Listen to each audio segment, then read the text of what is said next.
It is stated in the Surangama Sutta, perception of form is consciousness, whereas its non-perception is wisdom. This one is very powerful. You better pay attention.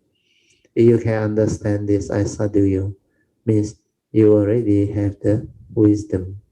Uh, Perception of form is consciousness. You can awaken to this. You are beautiful. Whereas its non-perception is wisdom. This is very, very penetrative. And you need to awaken to understand this, to realize this. I've already taught you all this. Mind is a forerunner of all things. When mind arises, everything arises. So everything you see and perceive is your consciousness.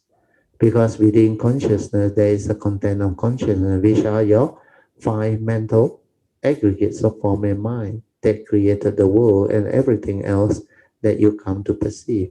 All knowing come from mind. That is why the Buddha said the most important part within your mind is sankhara. That is the reason why he said sabbe sankhara anicca. All of sankhara are impermanent. And he continued, sabbe sankhara dukkhang. All of sankhara leads to suffering. If you have attachment to them, then sabbe dhamma anatta. All of sankhara, the conditioned and the unconditioned, they are all anatta, because dhamma here includes the conditioned and the unconditioned, which are also anatta, non-self, and it is not you. The other thing that I want you to understand is that the ability to understand the five aggregate of form and mind can enable you to free your mind from the delusion of self.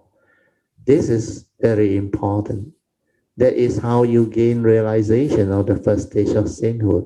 Self-delusion, sakkayaditthi is rooted out and overcome when you have penetrated with understanding that these five aggregates of form and mind are not real and is not you.